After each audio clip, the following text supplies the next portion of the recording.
Olá, sejam bem-vindos ao canal Sintonia Espírita.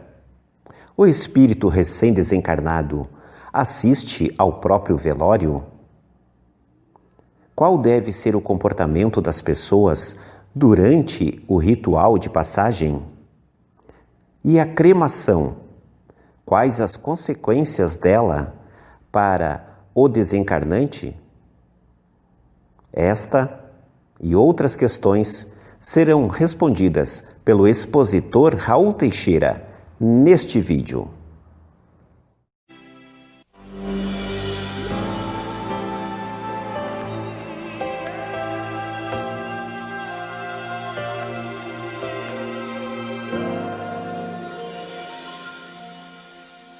Costumam ser momentos de muita dor, de muito confrangimento, de muita tristeza.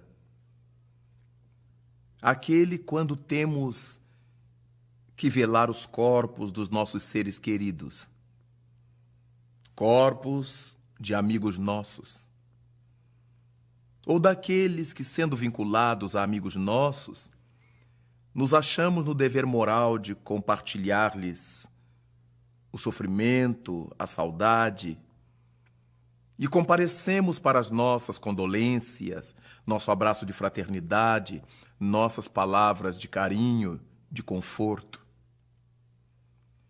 É muito comum que nessas ocasiões nós percamos o tino relativamente ao que dizer, ao que falar. Não temos o que falar num momento como esse. A criatura fez a sua grande viagem e nós estamos diante do corpo que não lhe servirá mais. Quase sempre as pessoas choram sobre o corpo, como se o corpo fosse o seu ente querido. Quase sempre as pessoas dizem que vão enterrar seu pai, sua mãe, seu filho, seu amigo. Isso porque admitem que o corpo seja seu pai, sua mãe, seu amigo. Na linguagem cotidiana, na linguagem coloquial, ainda encontramos as pessoas que dizem a cova de minha mãe, a urna de meu pai, de meu filho, de meu amigo.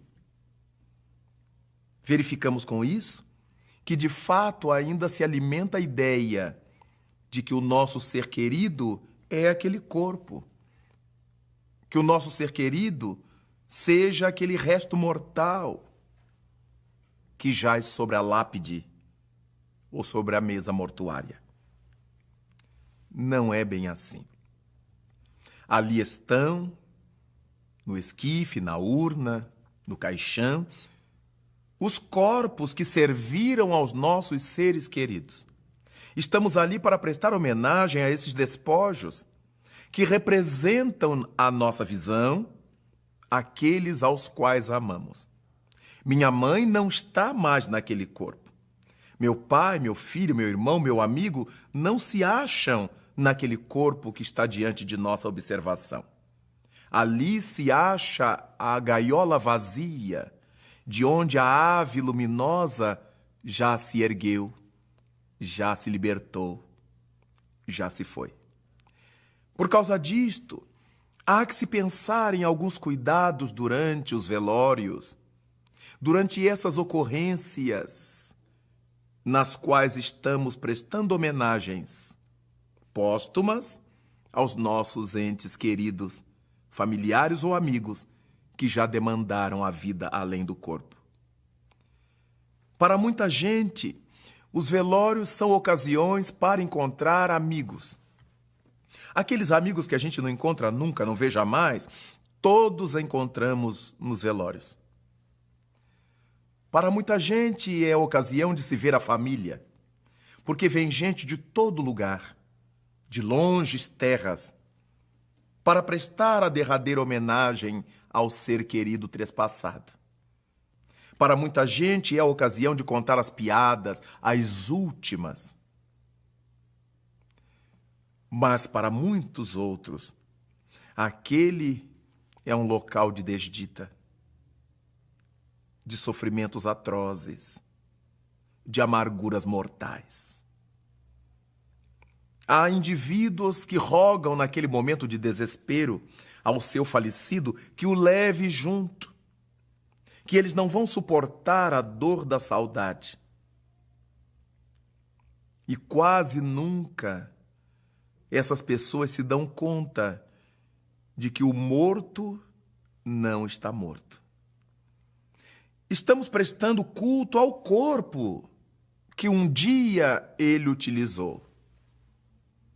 Mas o nosso ser querido está vivo, de pé, muitas vezes acompanhando todo o processamento do velório. E por causa disto, ouvindo e vendo o que nós falamos, o que nós fazemos, registrando em si o psiquismo ambiente. Aquelas criaturas que zombam, que riem, que contam piadas, muitas delas despropositadas pelo momento. Aquelas pessoas que falam mal do falecido, como registram as ondas de sofrimento e de desolação de muitos familiares, de muitos amigos. Há que se ter maior cautela, um pouco mais de cuidado fraterno, quando se esteja participando de um velório, porque o morto suposto não está morto, segue de pé.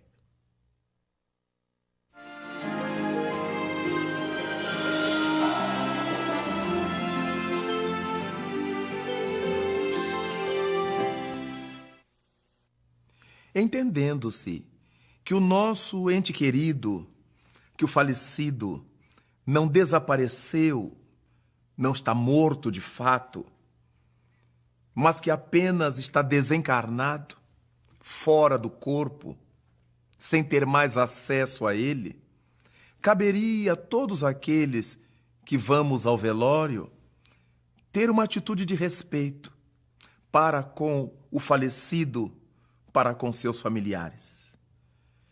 Se tivermos que conversar, que as nossas conversas girem em torno de assuntos leves, que possam auxiliar o ambiente e a criatura desencarnada, que nada obstante possa estar lúcida naquele momento, ela está sofrida, muitas vezes angustiada, ao registrar a angústia geral. É muito comum que os seres espirituais desprendidos do corpo registrem a ambiência e sofram com o sofrimento das pessoas e se rebelem, se revoltem contra aqueles que estejam usando aquele ambiente, aquele espaço, aqueles momentos para contar suas piadas, fazer suas troças ou coisas indevidas num momento como esse. É tão sério o momento do passamento, da desencarnação, quanto o é o do nascimento. Daí se torna necessário que criemos um clima de afetividade, de carinho em torno daquele ser que está viajando de volta para o grande lar, tanto quanto nós criamos um ambiente de carinho, de boa recepção àqueles seres que chegaram um dia à nossa convivência, os nossos filhos, ou os filhos da nossa família como um todo. Quando pensamos no velório, na condição do desencarnado, que pode estar feliz por ter se libertado do corpo enfermo, deficiente, mazeloso, ou que pode estar deprimido pela depressão da família, ou que pode estar raivoso pela forma como tenha saído do corpo, cabe a nós fazermos o contraponto. Ao nos aproximarmos da urna, do corpo, ou no cantinho onde nos posicionemos, emitir pensamentos salutares, pensamentos de carinho, pedindo a Deus que abençoe essa criatura recentemente desenfaixada do corpo, onde quer que ela esteja. Mas aí surge a questão do sepultamento, da inumação. Para muita gente, o melhor é a sepultura tradicional, os chamados 7 palmos. Para outros, melhor a cremação. Há pessoas que pedem testamentariamente que seu corpo, depois da morte, seja cremado. E a família obedece, cumpre o ritual, era o último pedido da pessoa.